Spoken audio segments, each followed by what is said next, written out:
Juízes, capítulo 13, versículo 22 ao versículo de número 20, na verdade é 24 que nós vamos ler.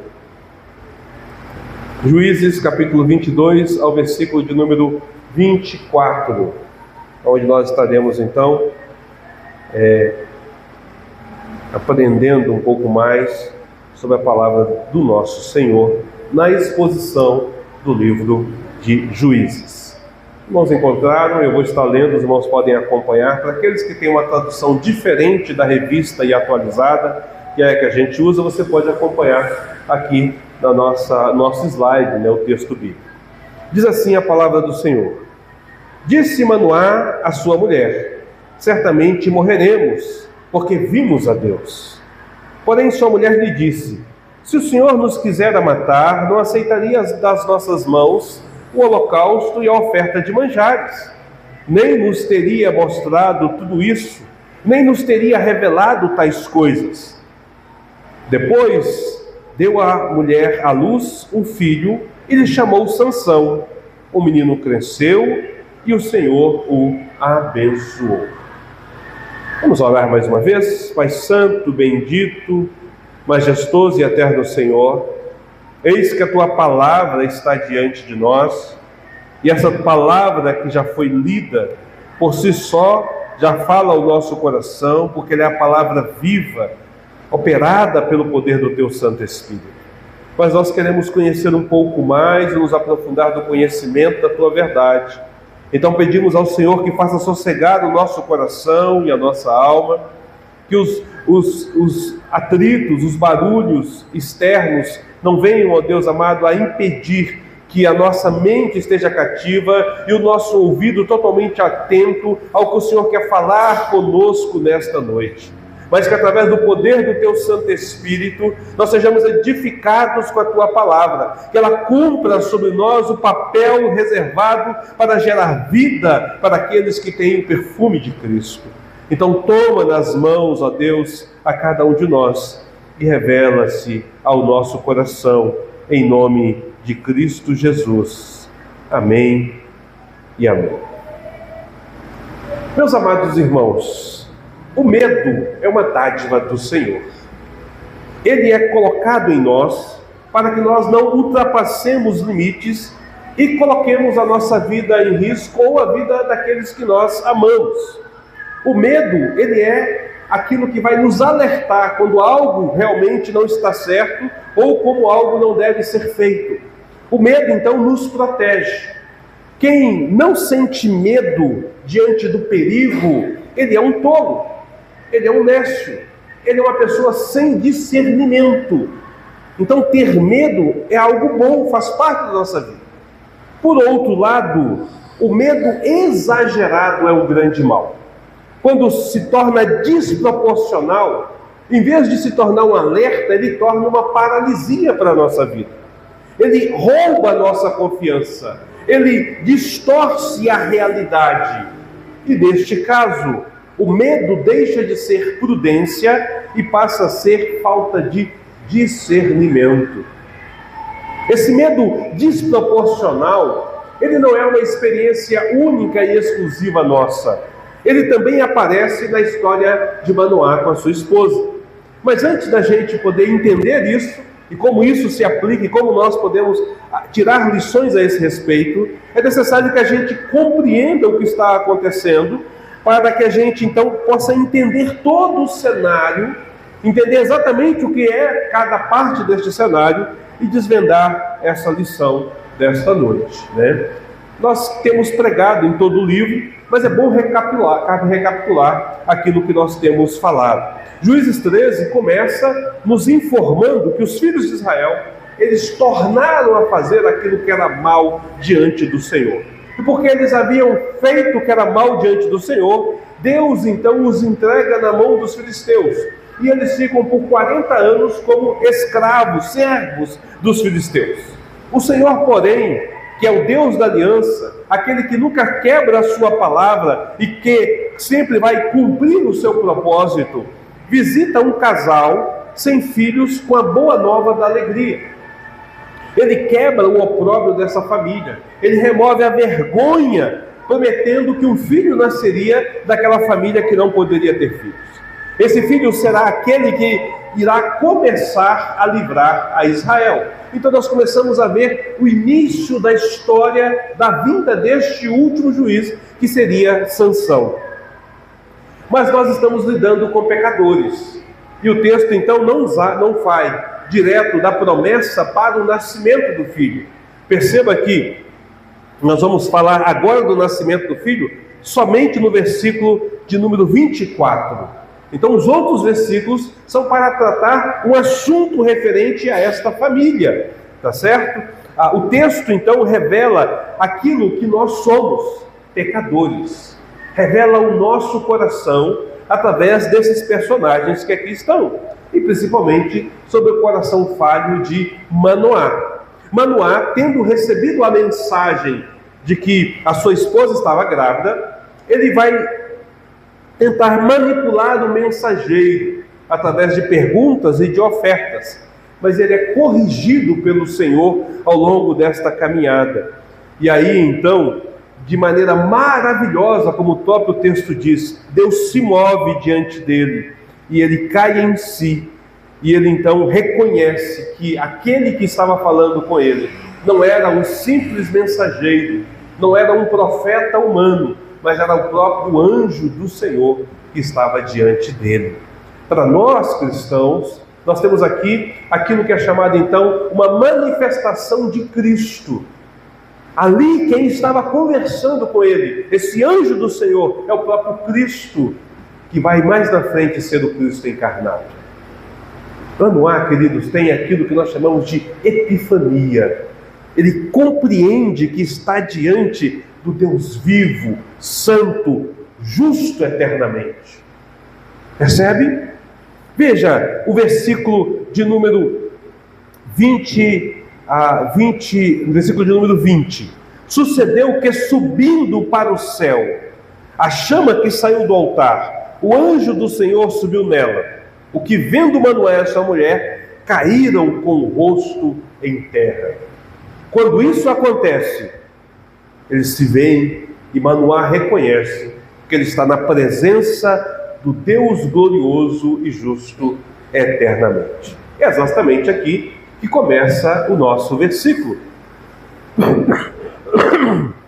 O versículo de número 21, ele vai apenas fazer uma informação, um adendo aqui dentro, na qual ele diz que daí então o anjo não mais apareceu a esse casal, foi a última vez que apareceu, né? E Manoá ficou sabendo que o anjo era então o anjo do Senhor que estava com ele, que era o próprio Senhor que estava com ele. Mas observa que a partir deste momento, veja, para quem tem acompanhado a exposição deste texto, vai perceber que Manoá, o tempo todo, Deus vai dando sinal para ele, e ele não vai compreendendo que ele está na presença do Senhor. E ele vai tentando barganhar, negociar com o Senhor. Ele quer ter vantagem diante desta situação. Nós já explicamos isso. Se você quiser, pode acompanhar no nosso canal do YouTube as mensagens que lá estão gravadas e aí relembrar tudo o que foi dito.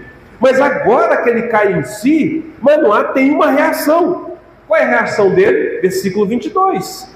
Disse Manoá à sua mulher: certamente morreremos, porque vemos a Deus. Ele finalmente reconhece que esteve diante do Senhor, e a sua reação imediata é de pavor, é medo da morte. Veja, a teologia de Manoá não está totalmente errada. Ele não está totalmente errado no seu posicionamento, porque de fato ninguém pode ver a Deus e viver, conforme Êxodo versículo 33, versículo 20 vai apresentar. Mas a sua lógica está incompleta, e portanto a sua teologia não está completa, o seu conhecimento de Deus, a sua forma de compreensão de Deus não está completa. Ele é superficial, porque ele conhece o Senhor, mas ele não discerne claramente o que está acontecendo diante dos seus olhos. Ele não tem esse discernimento. Ele conhece o Senhor como Deus santo e justo, mas ele não conhece a Deus como Deus da graça, como Deus bondoso, longânimo e misericordioso. Então a sua experiência da presença divina, em vez de lhe trazer esperança e alegria, traz medo, terror. Ele paralisa diante da situação. É isso que acontece com ele. Queridos, esse é um retrato de uma religiosidade incompleta. Badoá sabe que Deus é santo, mas ele não sabe que Deus também é misericordioso. Ele reconhece a majestade de Deus, mas ele não compreende a bondade deste Senhor. O resultado é este medo que rouba a confiança, que transforma a presença de Deus em uma ameaça de morte. Conseguem perceber o que eu estou falando, irmãos? E aqui nós podemos ampliar isso. Nós podemos pegar esse exemplo de Manoá e essa relação dele com o medo e perceber que o medo gerado pela falta de conhecimento de Deus impede que nós venhamos a confiar plenamente neste Senhor. Quando nós não temos esse conhecimento do Senhor, esse medo vai impedir que nós tenhamos confiança neste Senhor. Esse desconhecimento abre espaço para aquilo que nós temos vivido no nosso mundo atual. A ansiedade, o pânico, esse terror que tem tomado conta das pessoas no nosso derredor. Ele se dá exatamente pela mesma forma como ele se dá na vida de Manoá, pelo desconhecimento do Senhor. É bom a gente perceber que o que está acontecendo com Manoá acontece conosco em outra forma. Veja, Manoá, ele teme a presença do Senhor, porque ele não conhece o Senhor. Mas às vezes, nós tememos as circunstâncias, porque não conhecemos o Senhor. Às vezes nós achamos que Deus é pequeno demais diante dos nossos problemas.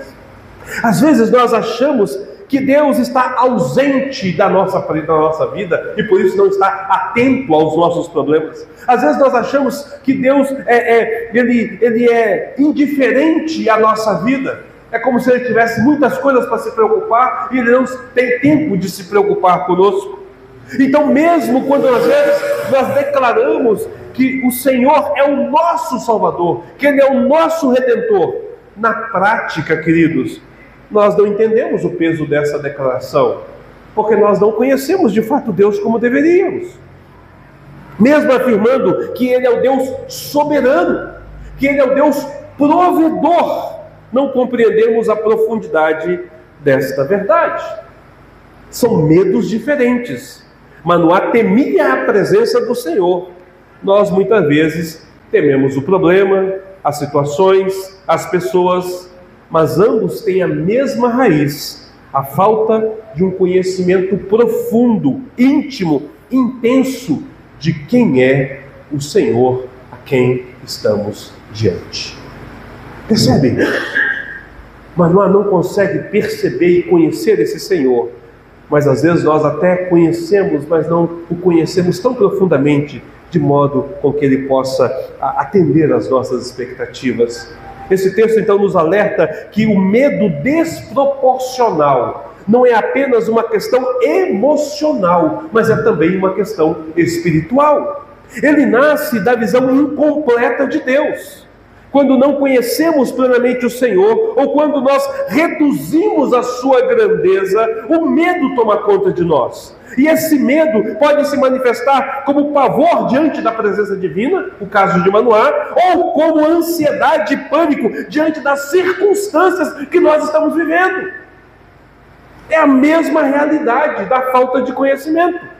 O caminho para vencer esse medo, ele não está em negar a existência do Senhor, mas está em conhecer melhor o Senhor.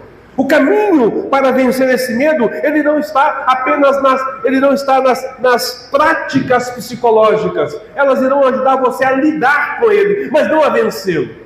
Para vencer esse medo, você precisa de conhecer a santidade, a graça, a bondade, a soberania e o cuidado que Deus tem para com cada um dos seus filhos.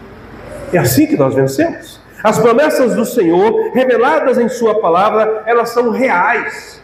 Elas são infalíveis, mas nós nem sempre tomamos posse delas, porque não temos fé suficiente. E não temos fé suficiente porque não conhecemos Deus suficiente. Não o conhecemos como nós o deveríamos de conhecê-lo. Você tem vivido um período de medo? As incertezas deste mundo e das situações têm afetado a sua vida? Têm afetado o seu emocional? Você quer resolver esse problema? É preciso que você tenha um conhecimento mais próximo e real, para que você tenha o discernimento de Deus sobre a sua vida. Aí você vai conseguir fazer isso. Você pode frequentar um psicanalista, pode frequentar um psiquiatra, você pode tomar um ansiolítico, você pode fazer muitas coisas, mas todos esses conhecimentos e essas relações são humanas e elas não estarão trabalhando dentro do seu lado espiritual. Trabalhará na sua sinapse, na sua reação natural. É interessante, queridos, que nós olhamos hoje para a nossa sociedade moderna e nós vemos uma busca desenfreada pela área da psicologia e da psicanálise. O estudo do cérebro, ele tem tomado conta da parte da sociedade. E nós temos comprado essa visão de que isso é a solução para as nossas vidas. Mas não é, queridos. A neurociência, ela não irá penetrar a alma. Ela não irá discernir aquilo que não está ligado ao nosso material. A psicologia moderna, ela está desassociada da psicologia clássica. Onde quando a psicologia começou, o estudo da psique, ou o estudo da alma começou, veja, é o estudo da alma. Começou a tentar entender o imaterial. Porém, no início do século XX, final do século XIX, um psicólogo alemão, ele cria aquilo que é chamado então de psicologia moderna. O que ele faz? Ele chega à seguinte conclusão: eu não posso entender a alma, eu não posso penetrar a alma, então eu vou eliminar a alma. E ele começa então a usar a psicologia apenas no conceito material. Ele transforma a alma em sinapses cerebrais, em movimentos cerebrais, em enzimas, em hormônios que trabalham dentro do nosso cérebro. Ele começa a pensar que isso é o suficiente para tratar as pessoas. Mas não é. Nós somos diferente do resto da criação. Nós somos alma vivente, como Gênesis nos diz. Nós não somos simplesmente seres caminhantes sobre a terra. Nós somos almas viventes. O Senhor soprou o fôlego de vida em nós, diferente do resto da criação. Ainda que a gente tenha um cérebro como o restante dos cérebros das criações, nós não temos a percepção cerebral como a criação tem, porque nós temos uma percepção que vai além, que transcende o material para o imaterial, para o soberano, para a realidade de Deus. Entende o que eu estou colocando, irmãos? O que eu estou colocando para vocês é que se nós formos tratar os nossos medos na visão psicológica comum, nós não teremos como vencer este medo quando ele ultrapassa essa barreira, porque o verdadeiro vencimento está no conhecimento de Deus. É Ele quem não nos deixa cair em desespero e em viver o desespero. Manoá tem uma teologia errada, incompleta. Isso faz com que ele tenha o medo de Deus além daquilo que ele deveria de ter. Às vezes, nós até conhecemos a Deus, mas nós não conhecemos a Deus de forma completa. E nós não tememos a Deus, mas tememos o tempo, nossos problemas mais do que a Deus.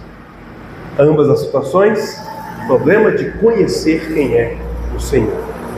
Qual é a solução? De que forma a gente lida com isso? Versículo 23, nos diz assim a palavra do Senhor: porém sua mulher lhe disse: se o Senhor nos quisera matar, não aceitaria das nossas mãos o holocausto e a oferta de manjares, nem nos teria mostrado tudo isso, nem nos teria revelado tais coisas. Aqui vemos uma fé sóbria, uma fé equilibrada. A esposa de Manoá, ela não nega a santidade de Deus, ela não nega a soberania de Deus, ela não nega que ela está diante de um Senhor todo-poderoso, Criador dos céus e da terra, mas ela começa a interpretar os acontecimentos à luz da revelação recebida, à luz daquilo que está vendo. O seu discernimento é mais claro que o discernimento de Manoá, porque ela conhece Deus de uma forma diferente da qual Manoá conhece. E nós vamos então de voltar e rever isso à luz do próprio texto, à luz daquilo que é apresentado ao longo deste capítulo. Pegue a sua Bíblia, por favor, volte aí para a gente no capítulo de número 3. No versículo de número 3, por favor. Capítulo 13, versículo 3. Apareceu o anjo do Senhor a esta mulher e lhe disse: eis que é estéril e nunca tiveste um filho, porém conceberás e darás à luz um filho. Agora, pois, aguarda-te, não bebas vinho ou bebida forte, nem coma coisa imunda, pois eis que tu conceberás e darás à luz um filho, sobre cuja cabeça não passará navalha, porquanto o menino será nazireu, consagrado a Deus desde o ventre de sua mãe, e ele conceberá e livrará Israel do poder dos filisteus. Então a mulher foi ao seu marido e lhe disse: um homem de Deus veio a mim. A sua presença era a semelhança a de um anjo do Senhor. Tremenda! A percepção desta mulher no encontro, ela diz: veio um homem do Senhor, mas ela percebe que este homem não é um homem comum. A sua presença é tremenda. O primeiro encontro dela, ela já tem uma revelação daquilo que Manoá vai demorar uma conversa inteira para ter. Ela já percebe que Deus está diante dela. É tremenda a presença deste homem. Ele me disse coisas maravilhosas. Ele falou sobre a minha vida. Ele me trouxe uma promessa de vida. Ele disse que eu teria filho. Manoá, nós seremos pais. Perceba a bênção que Deus está dando.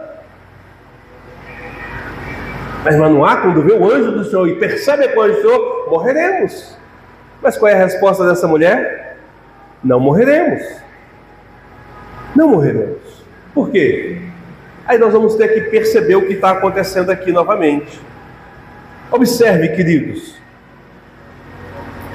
Versículo, novamente aqui, no texto de Juízes 13, versículo de número 15. Na manipulação de Manoá, como nós falamos, diante do Senhor, versículo 15 diz: Manoá disse ao anjo do Senhor: permite-nos deter-te e te prepararemos um cabrito. Porém, o anjo do Senhor disse a Manoá: ainda que me detenhas, não comereis o teu pão, e se preparares um holocausto, ao Senhor o oferecerás. Olha a dica do anjo. Olha como o anjo está falando, está se direcionando a Manoá. Manoá pensa que está diante de uma pessoa comum, e ele diz: recebe a refeição, vamos comer juntos. Nós já falamos sobre isso. O anjo fala: não vou me deter com você, não vou sentar à sua mesa. Agora, se você quer fazer alguma coisa, oferece um holocausto ao Senhor. O que é o holocausto, querido? É uma oferta pelo pecado. Deveria de ser preparado um cabrito, e esse cabrito então deveria de ser oferecido ao Senhor. Faça um holocausto, uma oferta queimada ao Senhor. Coloque diante do Senhor. Então o que a mulher vai dizer? Não aceitaria de nossas mãos o holocausto e a oferta de manjares. Versículo 23. Se o Senhor nos quisera matar, não aceitaria. Versículo de número 19. Tomou, pois, Manoá um cabrito e a oferta de manjares, e o apresentou sobre uma rocha, e o anjo do Senhor se ouve maravilhosamente. Manoá e sua mulher estavam observando. Sucedeu que, subindo para o céu a chama que saiu do altar, o anjo subiu nela. O que, vendo Manoá e sua mulher, caíram com o rosto em terra. Manoá faz o sacrifício. Há algumas coisas que a gente precisa de entender. Ele coloca sobre a pedra, mas ele não ateia fogo na pedra. O texto nos diz que saiu fogo. Saiu fogo. A chama saiu do altar. O próprio Senhor queimou. O anjo se moveu de forma maravilhosa. Nós não sabemos o que ele fez de forma maravilhosa, mas o fato é que naquele movimento dele, aquele animal que estava sobre a pedra, os pães que estavam sobre a pedra, pegaram fogo. E enquanto o fogo consumia, o anjo sobe no meio da fumaça. Então Manoá percebe, é Deus, e cai por terra. Mas ele tem medo. E ele não percebe que houve uma expiação, que o holocausto foi aceito. A mulher percebe isso. Ela percebe, Deus não teria aceitado o nosso holocausto. Se Ele quisesse nos matar, Ele não aceitaria a oferta das nossas mãos. Percebe o discernimento que essa mulher tem?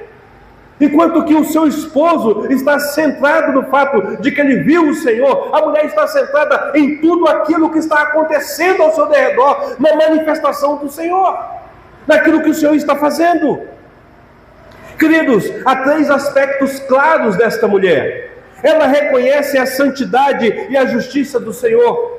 Sua reverência já havia sido demonstrada no versículo 20, quando ela, junto com seu marido, cai com o rosto em terra. Ela admite que estava diante do Senhor lá no início do capítulo. E agora, quando isso acontece, ela treme diante do Senhor como qualquer um de nós tremeria. Ela reverencia o Senhor como qualquer um de nós reverencia. Imagine você se Deus parecesse aqui agora, a gente cairia por terra.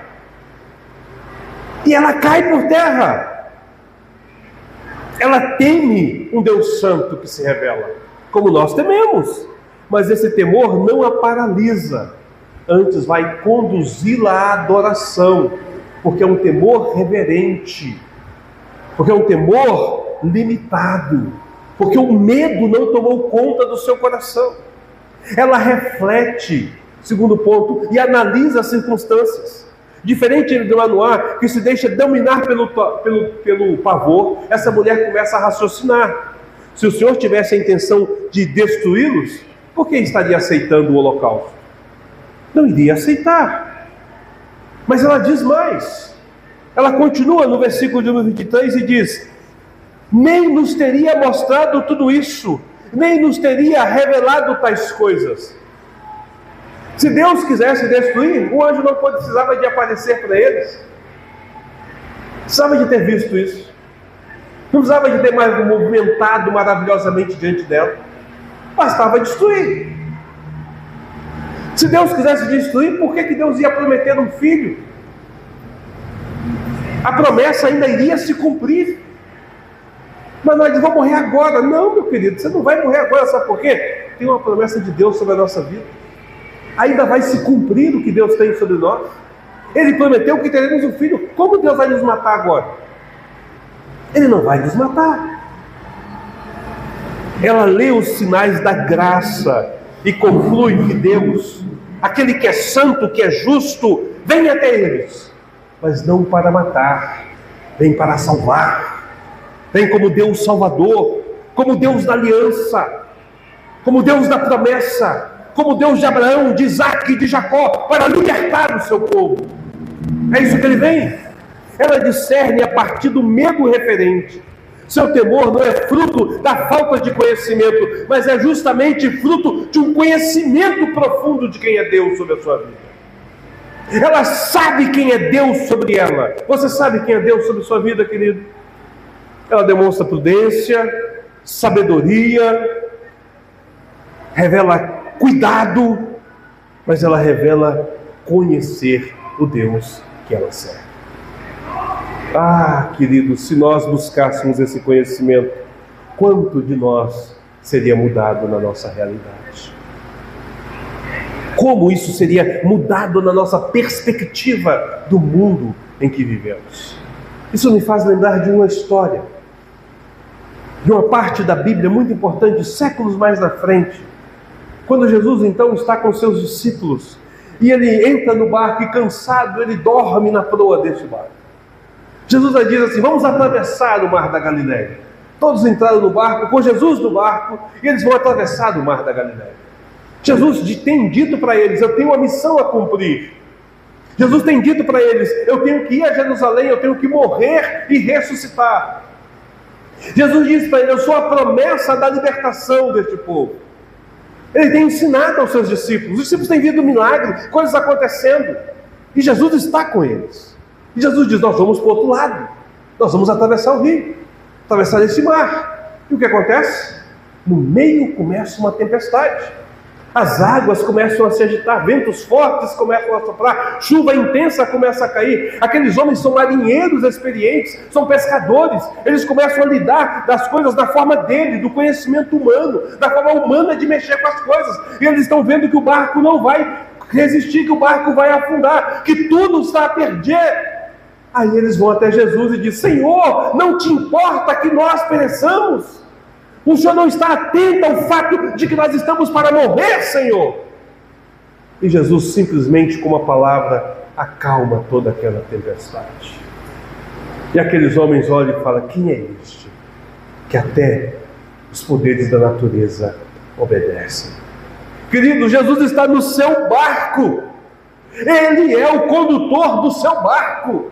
Talvez você esteja lutando com todas as armas deste mundo, mas não tenha clamado ao Senhor, não tenha se colocado ao Senhor e esperado o agir de Deus sobre a sua vida. Talvez esse seja exatamente o problema que você está enfrentando. Talvez o medo que está aterrorizando o seu coração está exatamente no fato de que você não está percebendo que ao seu lado o Mestre está. E ele é maior que qualquer outra coisa. Essa mulher percebe que aquele que vem não é o anjo do juízo, mas é o anjo da graça. Que aquele que chega até ela não é o anjo da morte, mas é o anjo da vida. Para mudar a realidade desta mulher e desta família.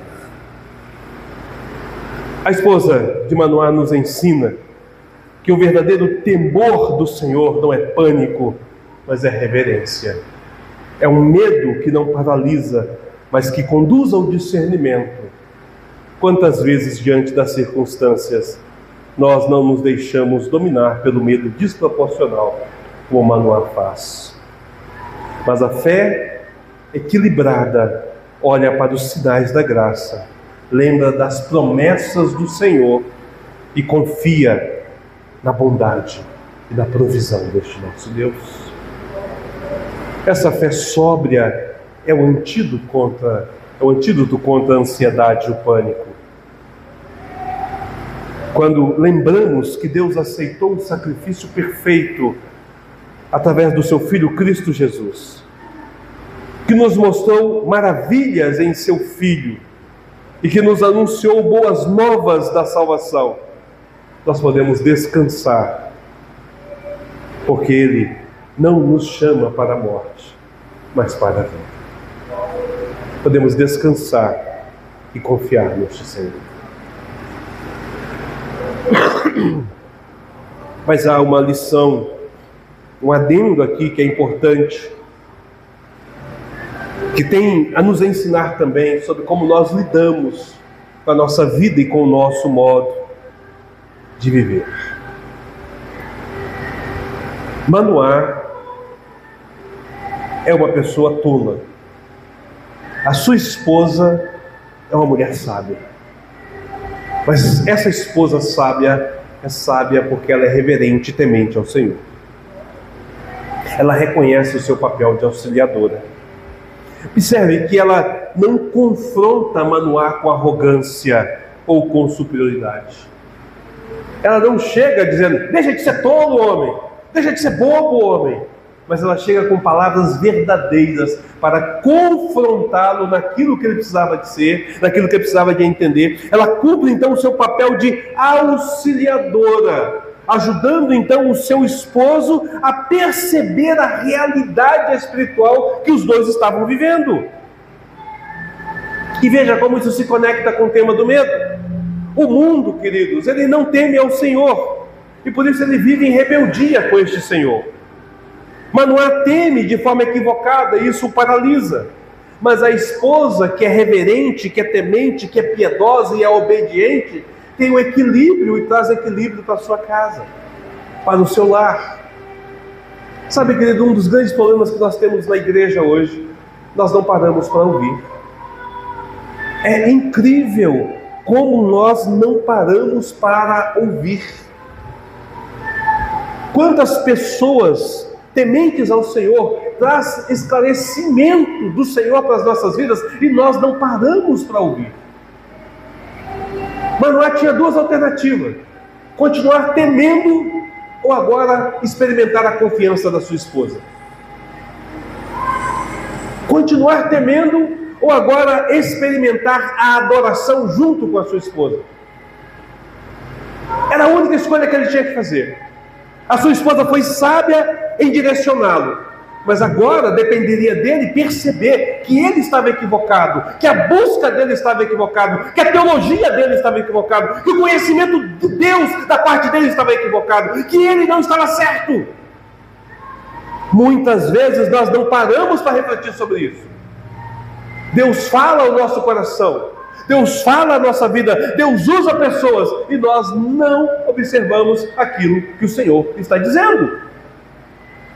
Geralmente é assim: nós chegamos diante do pastor para buscar um conselho, um aconselhamento, buscamos ali a orientação do Senhor, e aí o pastor chega e fala: meu irmão, olha, mas a Bíblia diz assim, assim, assim, o caminho é esse, a direção é essa, perceba que Deus é assim, eu quero te mostrar que Deus é dessa forma. Mas a pessoa acaba falando assim: mas você não está entendendo o meu problema. Meu problema é grande demais, a minha dificuldade é grande demais, você não está me percebendo o que eu estou dizendo. Ela não parou para ouvir, não parou para prestar atenção de que a direção que está sendo mostrada à luz das Escrituras é o caminho para toda a solução de problema. Queridos, a Bíblia é o nosso manual de fé e prática, mas ele precisa de ser prático. Ou seja, eu preciso de levá-lo à prática. Geralmente nós vamos buscar, sabe o quê? Nós vamos buscar migalhas diante deste Senhor. Nós vamos buscar comiseração diante desse Senhor. Ai, como eu sou coitadinho, ai, como eu sou fraco, ai, como eu sou problemático, ai, como eu tenho sofrido, ai, ai, ai, ai, ai, ai. E você quer o quê? Colo. Você quer que Deus passe a mão na sua cabeça e diga: tadinho, fica aqui quietinho comigo. Mas quando Deus diz assim: ô meu querido, ô meu amado, ô minha amada, eu entendo o seu problema, mas aqui está a solução, nós falamos: Senhor, mas não é isso que eu queria. Eu não queria isso, Senhor. Eu só quero colo.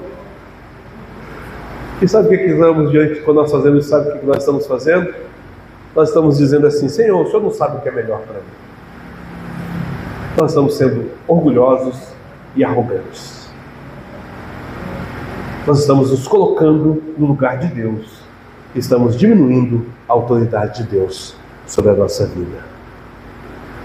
Essa mulher não é tola. E o seu marido agora tem a oportunidade de experimentar com eles esse cuidado de Deus. E agora ambos, marido e esposa, podem contemplar e adorar verdadeiramente o Senhor.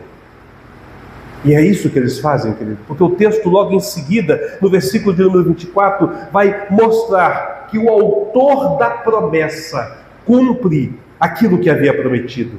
Depois deu a mulher à luz um filho, e lhe nasceu Sansão, e lhe chamou Sansão. O menino cresceu e o Senhor o abençoou. Aqui vemos o cumprimento da promessa. Depois da tensão, do medo de Manoá e da fé equilibrada, o texto nos mostra a fidelidade de Deus. Deus é fiel à sua palavra. Ele não apenas aceita o sacrifício, Ele não apenas anuncia boas novas, Ele cumpre a sua palavra. Aquilo que Deus prometeu em sua palavra irá se cumprir sobre as nossas vidas. Quando a palavra do Senhor diz que todas as coisas cooperam para o bem daqueles que amam a Deus, elas cooperam. Quando a palavra de Deus diz que o Senhor estará conosco até a consumação dos séculos, Ele estará. Quando a palavra do Senhor diz que nós somos mais do que vencedores em Cristo, nós somos. Perceba, irmãos, a palavra do Senhor é fiel, verdadeira e se cumpre. Sansão é um sinal da graça e da fidelidade de Deus. Aquele que não abandona o seu povo, aquele que não se desvia, aquele que se levanta e levanta libertadores, que cumpre a sua aliança e que cumpre a sua promessa. Ah, meus amados, assim como Sansão nasceu como sinal da fidelidade de Deus, nós também temos um sinal ainda maior: o nascimento de Cristo Jesus, o Filho amado de Deus. Nem todas as promessas se cumpriram no Antigo Testamento, mas todas as promessas se cumprem no Filho Cristo Jesus. Ele é o sim e Ele é o amém. Nesta noite, nós percebemos que há 3 caminhos diante do mundo. O mundo não teme o Senhor e vive a tolice de se rebelar contra este Deus. Manoá tem uma visão equivocada de Deus e o seu temor o paralisa. Mas a sua esposa demonstra aquilo que deve ser o nosso temor diante do Senhor e, com discernimento e sabedoria, conduz o seu lar à adoração. Deus cumpre a sua promessa, mostrando que Ele é digno da nossa confiança, que a sua fidelidade é verdadeira e real. E você, meu querido, como tem vivido diante deste Senhor? Tem vivido como o mundo, sem temer o Senhor? Sendo tolo e metendo a cara em tudo que está aí e vivendo este mundo nessa bandalheira que está? Ou você tem tido medo demais e está paralisado diante das circunstâncias? Mas talvez você esteja experimentando a fé equilibrada e reverente da esposa de Manoá. Como está a sua vida? Hoje o Senhor nos chama a conhecer não apenas a sua santidade, mas a sua graça revelada em Cristo. Ele é o verdadeiro libertador e o cumprimento de todas as promessas. E a única coisa que eu e você devemos de fazer é nos rendermos a Ele e buscar conhecê-lo mais profundamente, para experimentar o seu cuidado constante. Deus jamais abandona os seus. Como você tem vivido nessa noite? Como você chegou aqui? E o que você tem experimentado na sua vida, no seu dia a dia?